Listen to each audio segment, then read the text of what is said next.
The North African state of Niger contains some of the world's richest deposits of uranium. But even though the price of the mineral has soared in recent years, Niger remains one of the poorest countries in the world. Most of the uranium is found in the country's northern deserts and mountains, an area that's home to the nomadic Tuareg people. But the Tuareg say the benefits of uranium mining are not being distributed fairly, and a military campaign against the government is their only option. In the first of a series of reports, May Welsh travelled to the Tuareg base in the northern Ayer Mountains. High in the Ayer Mountains,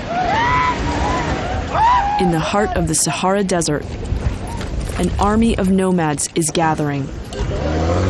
Sons of traditional herdsmen, Tuareg, Tubu, Arab and Fulani. Bedouin people whose way of life is dying. Climate change and advancing desert are wiping out pastures and the animals that depend on it. Wells are collapsing, and what little fertile land they have left is devoured by uranium mining. Young Tuaregs say they're fighting a state that's ignoring their problems, and they want a share of the profits buried in their land. We were forced to take up arms because we have no future. We live in misery, ignorance and disease. Why? Don't we have a right to an education or medical treatment? It's the uranium found in our Tuareg areas that's feeding this entire country. Once a forgotten wasteland, northern Niger is now a field of dreams. Energy-hungry countries like China, India, Russia and the West are fighting to get in.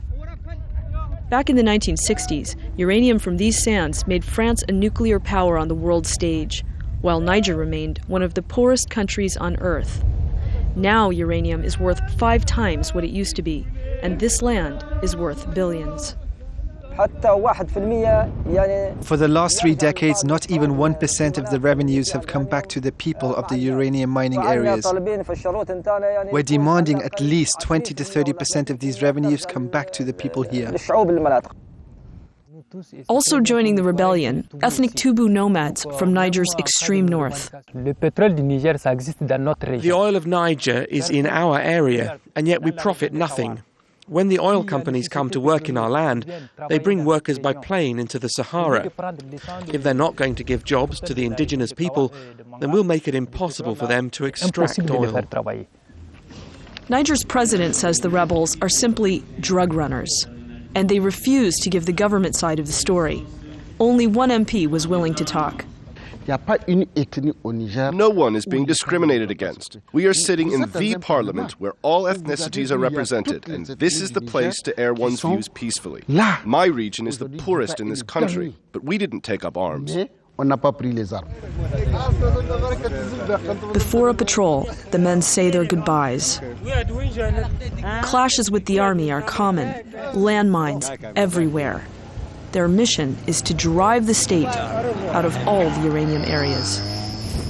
Rebel patrols like this one ride freely throughout most of northern Niger, where the government's control is limited to just a few garrison towns. The rebels don't lament their life in the desert. They celebrate it.